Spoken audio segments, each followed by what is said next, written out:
오늘 우리에게 주시는 하나님의 말씀은 신약성경 에베소서 4장 13절에서 16절의 말씀입니다.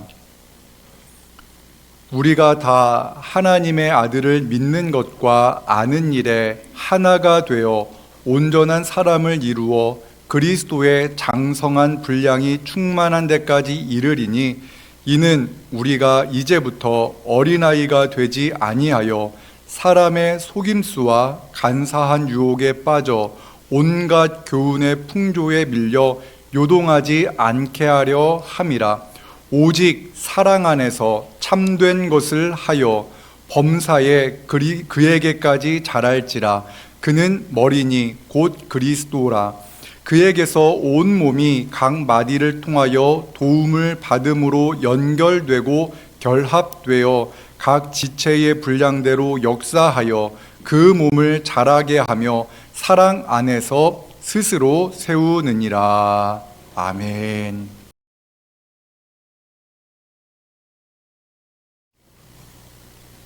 이사하기 전, 그러니까 제가 이 교회 사택으로 이사 오기 전에 살던 집 거실 벽에는 아이들의 키가 표시되어져 있습니다. 10년 동안 아이들의 성장 기록이 고스란히 담겨 있는 그런 벽면이 있습니다. 키가 아주 작았던 아이들이 10년이 지나니까 아주 커 있었습니다. 자녀들의 신체가 성장하는 것을 보는 것은 부모의 큰 기쁨입니다. 그런데 자녀의 몸은 성장했지만 그 자녀의 지적 또는 어떠한 말과 행동이 어린아이 상태로 머물러 있다면 그 일로 인해서 부모는 그 아이가 어른이 되어도 어린아이처럼 돌보면서 함께 생활해야 할 것입니다. 제가 아는 한 성도님이 그러했습니다. 나이가 50이 넘었지만 7살 수준의 지능을 갖고 있는 아들이었기 때문에 매 주일마다 아들의 손을 잡고 예배당에 나와서 함께 예배를 드렸습니다. 예배를 얼마나 열심히 잘 드렸는지 그 권사님과 그 아드님의 모습은 모든 사람들이 참 기뻐하고 그분들을 축복하며 예배를 드렸습니다. 그 부모님의 기도 제목이 있었습니다. 아들이 자립을 하는 것이고 또 아들보다 자신이 오래 사는 것이 소망이다라는 말씀을 하시면서 자신이 건강하게 오래 살 수 있도록 기도해 달라고 부탁을 하셨습니다. 하지만 그 부모님의 간절한 바람은 이루어지지 않았습니다. 그 부모님들은 일찍 두 분이 비슷한 시기에 돌아가셨습니다. 주님 품에 안기셨습니다. 그래서 많은 성도님들이 걱정을 했습니다. 이제 어떻게 그 아드님이 살아갈 것인가. 그런데 우리들의 걱정과는 달리 그분은 혼자서도 열심히 주중에 그 센터에 가서 생활을 하고 또 주일이면은 함께 같이 예배를 드렸습니다. 예배가 끝나고 나면은 해맑게 인사를 나누고 집으로 돌아가셨습니다. 그런데 어느 주일인가 예배 중간에, 예배를 드리는 중간에 그 성도님, 그러니까 어린아이와 같은 그 성도님께서 예배 도중에 심정지가 와서 돌아가시는 일이 벌어졌습니다. 교회적으로 보면 너무나 큰 사건이었습니다. 교회 뒤편에서 예배당 바깥에서 심폐소생술을 하고 119 구급대가 오는 그러한 큰 사건이었습니다. 하지만 그 장례식을 지켜보던 모든 성도님들이 그래, 혼자서 집에서 이렇게 떠나는 것보다 가족과 같은 모든 성도들이 있는 이 예배당에서 떠나는 것이 복되다라는 그러한 이야기를 하면서 그 장례식장에서 그분의 삶에 대한 이야기를 나누었던 것이 기억이 납니다. 그 성도님은 일평생 어린아이처럼 살았습니다. 부모님의 도움이 필요했고 부모님이 떠나신 후에는 교회 성도님들의 도움이 필요했습니다. 하지만 그 성도님을 늘 지켜주시고 보호하셨던 분은 하나님 아버지였다라는 것을 누구나 다 공감할 수가 있었습니다. 예수님은 제자들에게 어린아이들과 같이 되지 아니하면 천국에 들어가지 못할 것이다 라고 말씀하셨습니다. 그리고 어린아이 하나를 영접하는 것이 예수님을 영접하는 것이다 라고 말씀하셨습니다. 함께 마태복음 18장 3절의 말씀 함께 같이 읽겠습니다.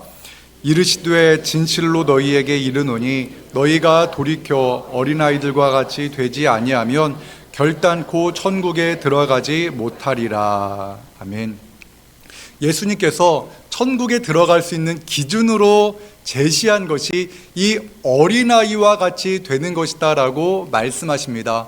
어린아이들의 특징이 무엇입니까? 부모와 함께 있으려는 것입니다. 부모와 함께 같이 있고 부모와 함께 같이 말을 하고 부모와 떠나는 것을 싫어하는 것을 그 어린아이들의 특징이라고 말할 수 있습니다. 부모와 함께 있는 것을 너무나 좋아합니다. 무슨 일이 있으면 부모님에게 가장 먼저 말을 합니다. 그런데 여러분, 어린아이가 성장하면 어떻게 됩니까? 자기 방에서 잘 안 나옵니다. 밥 먹을 때도 이야기 잘 안 합니다. 그런데 이 어린아이의 특징은 무엇이냐면은 부모와 함께 있는 것을 좋아하는데 자기 자신의 연약함을 알기 때문에 그렇습니다. 나 혼자서는 아무것도 못하니까 아빠 엄마가 필요해요 라는 그러한 것을 알기 때문에 예수님께서는 이런 어린아이와 같이 하나님을 의지하며 하나님과 동행하는 사람이 천국에 갈 수 있을 것이다 라고 말씀하십니다. 예수님께서는 어린아이와 같이 되어야 천국에 갈 수 있다라고 말씀하시는데 오늘 우리가 읽은 본문에서는 에베소 성도들에게 어린아이로 있어서는 안 된다라는 말을 합니다. 에베소서 4장 14절의 말씀을 같이 읽겠습니다. 우리는 이 이상 더 어린아이로 있어서는 안 됩니다. 우리는 인간의 속임수나 간교한 술수에 빠져서 온갖 교훈의 풍조에 흔들리거나 이리저리 밀려다니지 말아야 합니다. 아멘. 먼저 하나 짚고 가야 될 것이 있는데 예수님께서 말씀하신 어린아이, 마태복음에서 말씀하신 어린아이와 사도 바울이 에베소에서 말하는 어린아이는 원어적으로 보면 다른 단어가 사용되어졌다는 것을 먼저 말씀드립니다. 예수님께서 말씀하신 그 어린 아이는 신체적으로 연약해서 부모의 돌봄이 필요한 그런 어린 아이입니다. 그래서 부모와 딱 달라붙어 있어서 부모의 도우심 속에서 살아가는 그러한 어린 아이를 말하는 겁니다. 그러니까 관계성 속에서 부모와 어린아이의 관계성 속에서 예수님께서는 말씀한 것이라면은 사도 바울이 어린아이가 되지 말라라고 한 이 어린아이는 모든 것을 자기중심적으로 생각하고 누군가 무슨 말만 해도 흔들거리는 그러한 어린아이의 유치함을 가리켜 말하는 것입니다. 달리기를 하는데 자기보다 빨리 달리는 사람을 향하여 무엇라 말합니까? 앞에 가는 사람 도둑놈, 뒤에 가는 사람 경찰, 순경 뭐 이런 말을 합니다. 묻는 거 보니까 여러분도 그러셨군요. 다른 사람이 나보다 빠르다라는 것을 인정하기가 싫은 겁니다. 내가 이겨야 되는데 지는 것이 너무나 싫은 것입니다. 또 자기가 무언가를 말을 했는데 그것을 거절하고 싫어 그러면 뭐라 말합니까? 싫으면 시집가. 여러분들도 그러셨군요. 제 어릴 때 모습이 그랬는데 이런 유치한 겁니다. 자기와 생각이 다른 사람들을 향하여서 비난하는 그러한 모습들이 우리 안에 있습니다. 그리고 생각하는 것이 어린아이와 같은 사람들은 두려움을 느끼면 그 두려움으로 인해서 사람들의 말에 귀를 쫑긋 세운다는 겁니다. 두려움이 있는 겁니다. 특별히 제가 어렸을 때 예전에도 한번 말씀드린 것 같은데 어떤 분인지는 잘은 기억이 안 나지만 할미꽃을 보면은 절을 하라고 그랬습니다. 그래서 그러지 않으면 할머니가 병에 걸린다, 아파진다. 그래서 산에서 뛰어놀다가 할미꽃만 보면은 제가 믿음의 3대 자손인데도 제가 이렇게 절을 냈던 기억이 납니다. 할머니 아픈 것이 싫었기 때문에 그랬습니다. 그런데 제 행동과는 다르게 할머니는 제가 초등학교 시절에 돌아가셨습니다. 여러분, 이렇게 누군가의 말에 이리저리 흔들리는 그러한 모습, 이것이 바로 어린 아이의 모습입니다. 성숙하지 못한 신앙인의 모습입니다. 세상은 말합니다. 이것 없으면 너는 실패자야 라고 말합니다. 이것을 못하면 당신은 제대로 산 것이 아니야 라고 이렇게 말을 하면서 우리를 흔들거리게 만듭니다. 왜 우리가 이렇게 흔들리고 잘 속아 넘어가는 것입니까? 우리가 믿는 대상이 잘못되어졌기 때문에 그렇습니다. 우리가 믿어야 될 대상은 사람이 아닙니다. 사람의 말을 우리가 믿는 것이 아니어야 합니다. 우리가 믿어야 될 대상은 사람이 아니라 누구입니까? 바로 예수 그리스도, 하나님의 말씀을 우리가 믿어야 된다라고 성경은 우리에게 가르쳐 줍니다. 우리 함께 같이 에베소서 4장 13절의 말씀을 함께 같이 읽겠습니다. 같이 읽겠습니다. 우리가 다 하나님의 아들을 믿는 것과 아는 일에 하나가 되어 온전한 사람을 이루어 그리스도의 장성한 분량이 충만한 데까지 이르리니. 아멘. 우리가 믿어야 될 대상이 분명히 정해져 있어야 됩니다. 우리는 사람을 믿는 것이 아니라 하나님의 아들을 믿는 믿음 안에서 살아가야 됩니다. 하나님의 아들을 믿는 믿음은 어디에서 시작됩니까? 아는 데서 시작됩니다. 사람의 말에 흔들리는 사람의 특징이 있는데요. 그것은 바로 성경, 하나님의 말씀인 성경을 읽지 않는다는 것입니다. 신앙의 기초가 사람입니다. 어린 시절에 누군가에게 들었던 그 말이 신앙의 기초가 되는 겁니다. 그렇기 때문에 상당히 율법적입니다. 이것을 안 하면 안 돼. 이것을 하는 것이 하나님의 뜻이야 라고 말을 하지만 정작 그 안에 기쁨이 없고 그 안에 감사가 없습니다. 왜 그럴까요? 하나님의 말씀을 읽지 않고 사람들의 가르침에 의해서만 신앙생활을 하기 때문에 그렇습니다. 우리의 신앙의 시작은 예수 그리스도입니다. 그리고 신앙의 성장과 성숙을 위해서 우리 모두는 성경을 읽어야 합니다. 성경이 어떠한 책인가? 우리 함께 요한복음 20장 30절과 31절의 말씀을 함께 같이 읽겠습니다. 예수께서 제자들 앞에서 이 책에 기록되지 아니한 다른 표적도 많이 행하셨으나 이것을 기록함은 너희로 예수께서 하나님의 아들 그리스도이심을 믿게 하려 함이요 또 너희로 믿고 그 이름을 힘입어 생명을 얻게 하려 함이니라. 아멘. 성경이 기록되어진 목적이 다른 데 있는 것이 아니라 예수님이 하나님의 아들이라는 것을 믿고 예수님의 이름으로 말미암아 그 이름에 힘입어서 생명을 얻게 하려 함이다라는 것입니다. 그렇다면 성경이 누구를 위해 기록된 겁니까? 나를 위해 기록된 겁니다. 성경은 신학자를 위해서 다뤘던 교회를 위해서 기록되어진 것이 아니라 바로 나를 위해서 기록되어졌다라고 말씀합니다. 성경을 읽어야 예수님이 어떠한 분이신지 알 수 있습니다. 예수님은 단순히 착한 분이 아닙니다. 예수님은 착한 분이야 라고 생각하는 분들이 계실지 모르지만 단순히 착한 분이 아닙니다. 그리고 착한 일을 많이 하고 교회 잘 다니면 천국 갈 거야 라고 생각할지 모르지만 예수님은 그렇게 말씀하지 않으셨습니다. 예수님은 말씀하셨습니다. 내가 곧 길이요 진리요 생명이니 나로 말미암지 않고는 아버지께로 올 자가 없다라고 말씀하셨습니다. 예수님께서 길이고 예수님이 진리고 예수님께서 생명이기 때문에 예수님을 믿어야지만 하나님 아버지 즉 천국에 갈 수 있다라고 말씀하셨습니다. 과연 예수님이 어떠한 분이시기에 스스로 내가 길이다, 내가 진리다, 내가 생명이다 라고 말씀하셨는지 우리는 성경을 통해서 예수님이 어떠한 분인가를 알아야 합니다.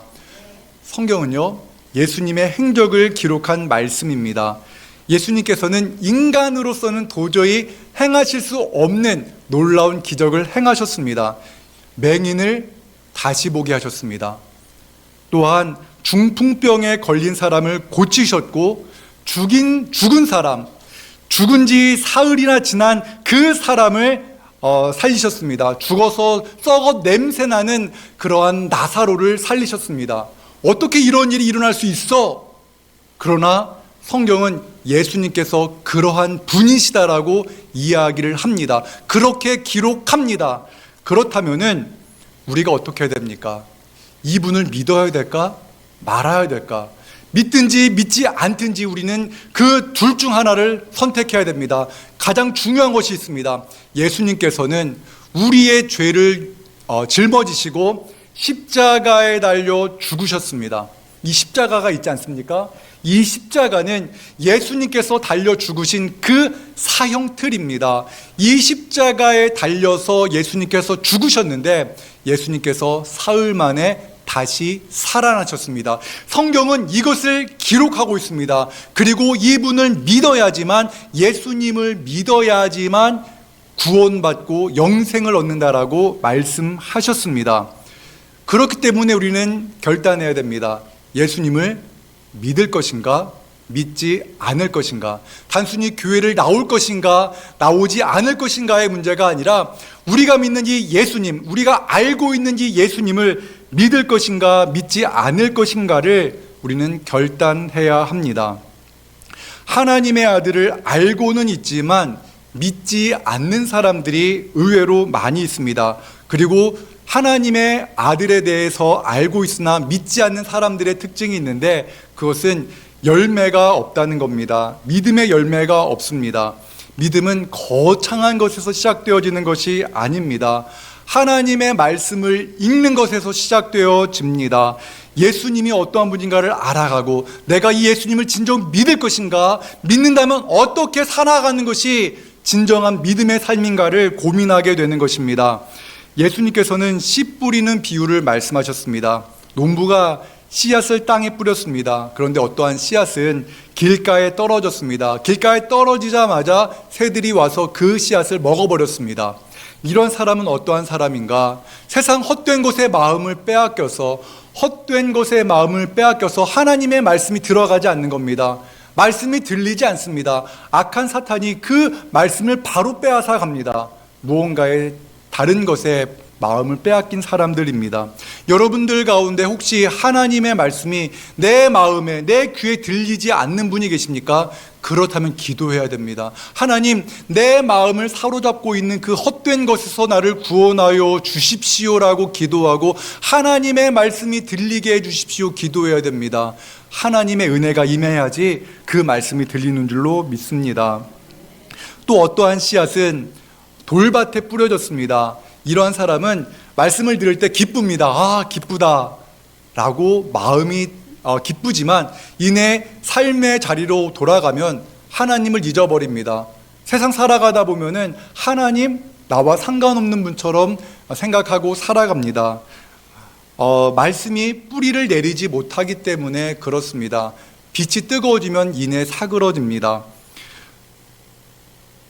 교회 다니는 성도들 가운데 많은 분들이 세 번째 씨앗의 경우가, 우리 많은 경우가 그런 경우인데 어떠한 사람인가?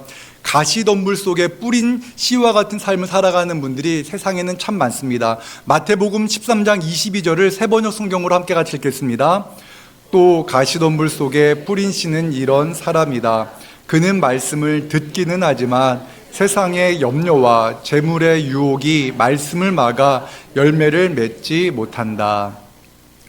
하나님의 말씀을 들었을 때는 기쁘고 즐겁습니다. 그리고 이렇게 살아야지라는 결단도 합니다. 그런데 세상의 염려 때문에 마음이 흔들립니다.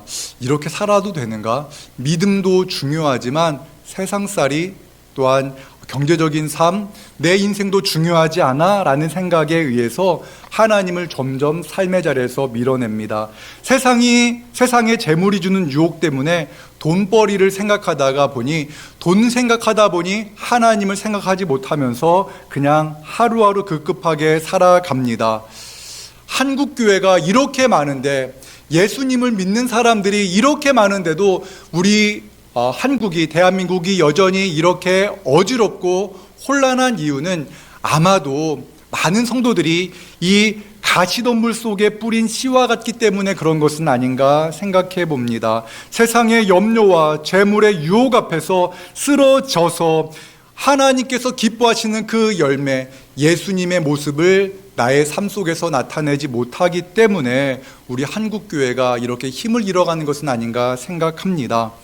오늘 본문의 말씀은 하나님의 아들을 믿는 것과 아는 것에서 하나가 되는 것이 무엇인지에 대해서 이렇게 말씀하십니다. 에베소서 4장 15절의 말씀 같이 읽겠습니다.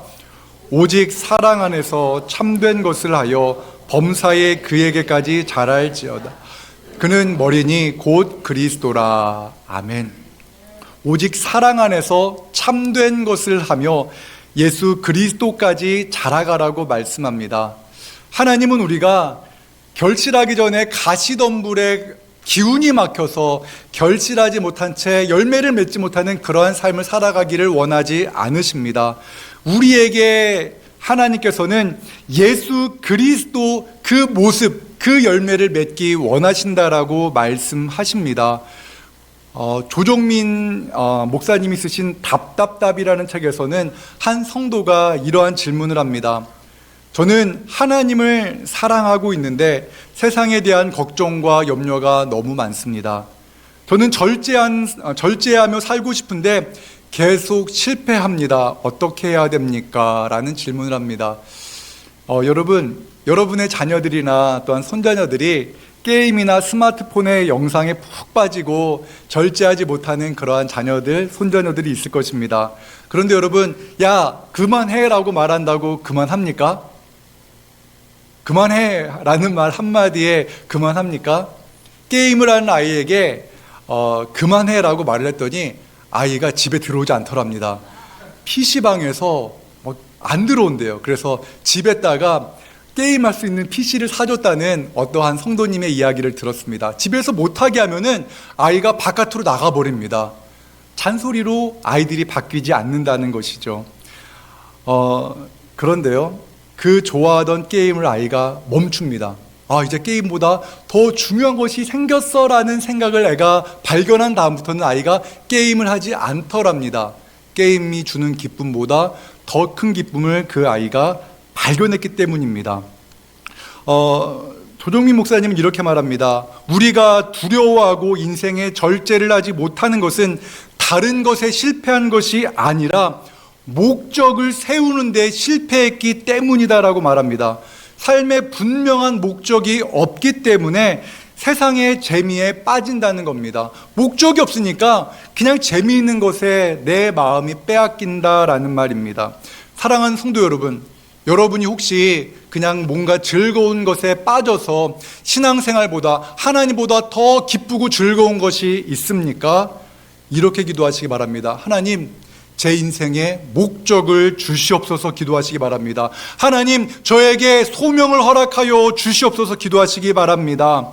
여러분들의 자녀들이 무언가에 빠져서 그 삶을 제대로 살지 못하는 그러한 자녀들이나 손자녀들이 있습니까?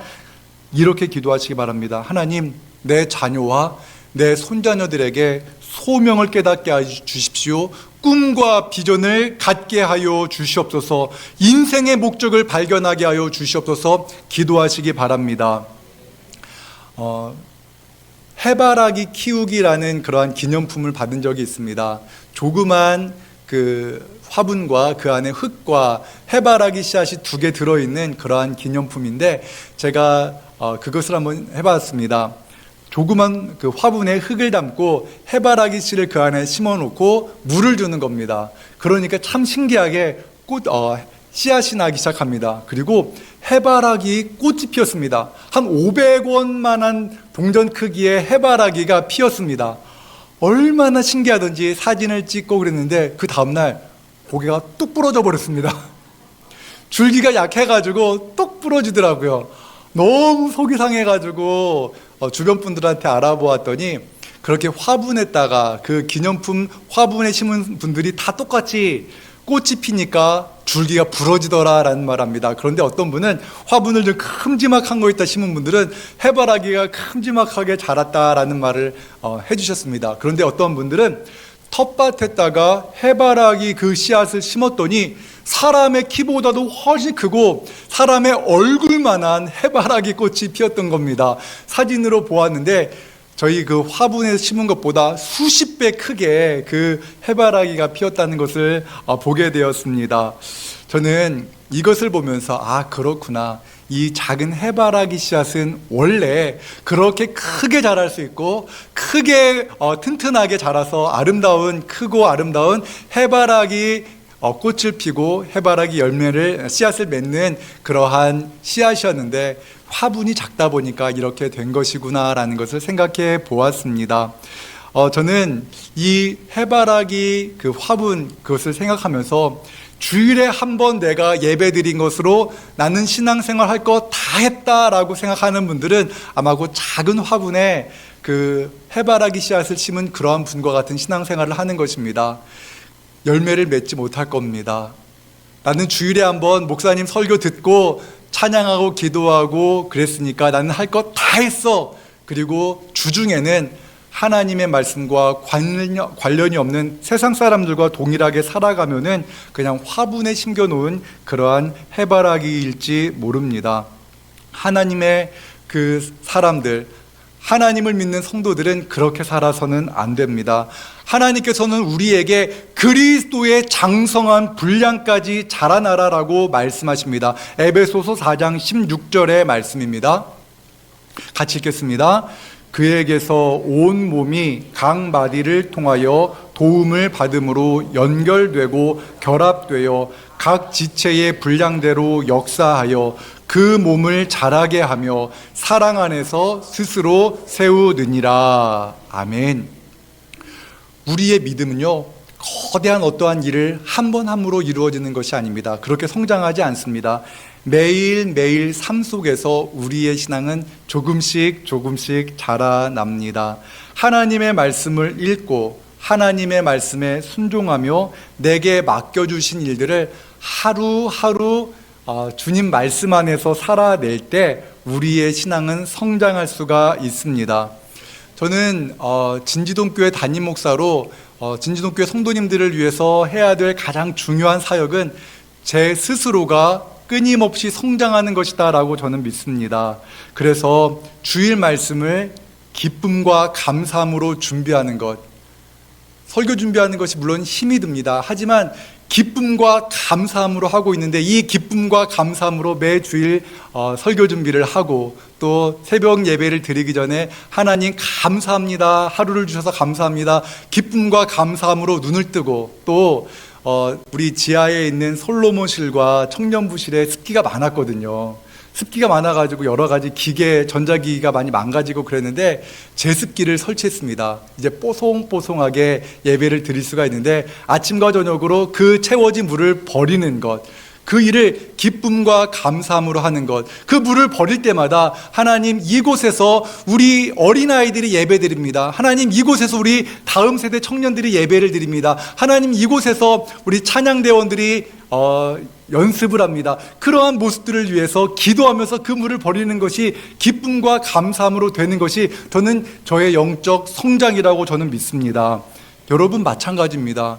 여러분들의 신앙 성장도 동일합니다. 어떠한 대단한 일을 한 번 함으로써 나의 신앙이 성장하는 것이 아니라 하나님께서 나에게 맡겨주신 그 직장에서 또한 하나님께서 나에게 허락해 주신 그 가정 안에서 하나님이 나를 사랑하시는 그 사랑으로 나의 학교에서 그렇게 하루하루 기쁨과 감사와 기도로 살아낼 수 있는 것, 이것이 바로 하나님 안에서 우리의 믿음이 성장하는 것인 줄로 믿습니다. 세상에 있는 교회가 세상에 있는 그리스도다라는 말을 어떤 목사님께서 하셨습니다. 저는 이 말에 전적으로 동감합니다. 이 세상에 사는 성도가 세상에 있는 그리스도의 모본이다, 모형이다라고 말씀하는 겁니다. 우리 모두가 예수님을 보여줄 수 있는 사람입니다. 여러분 한 사람 한 사람이 한 분 한 분이 가정에서 예수님을 보여줄 수 있는 사람입니다.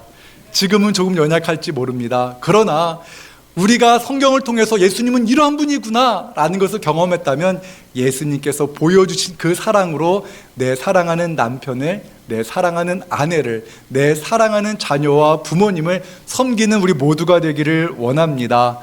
우리가 주님과 만나기에 가장 좋은 날이 언제입니까? 10년 후입니까? 아닙니다. 오늘입니다. 오늘 우리는 하나님을 만나기에 가장 좋은 날이라는 것을 믿으시기 바랍니다. 오늘 우리에게 하나님은 선물을 주셨습니다. 이렇게 거룩하고 복된 날 우리에게 예배를 허락하여 주셨습니다. 이 예배를 통해서 우리가 큰 기쁨과 감사를 누리고 또한 한 주간 삶의 자리에서 하나님 감사합니다라면서 우리가 하나님의 은혜 안에서 하루하루 살아가는 우리 모두가 되기를 주님의 이름으로 축원합니다. 사랑과 은혜 하나님 감사합니다. 오늘 이 하루 또한 이 한 주 주님과 동행하며 살게 하여 주시옵소서. 우리를 흔들리게 만드는 세상의 풍조와 하나님 속임수에 넘어지지 않게 하시고 주님의 말씀으로 말미암아 새로워지는 은혜를 경험하게 하여 주시옵소서. 주님의 말씀을 읽고 그 말씀 위에, 그 말씀의 반석 위에 세워지는 그러한 하나님 반석 위에 세워진 그러한 삶을 살아갈 수 있도록 주여 은혜 위에 은혜를 더하여 주시옵소서. 자녀들의 문제와 육신의 연약함과 물질의 문제로 인하여 힘겨운 시간을 보내는 성도님들도 계십니다. 그러나 그 문제 너머에 계신 하나님 아버지를 경험하게 하시고 오늘도 나는 감사하겠노라, 오늘도 나는 기뻐하겠노라, 오늘도 나는 기도하겠노라 결단하는 삶을 살아가게 하여 주시옵소서. 예수님의 이름으로 기도합니다. 아멘.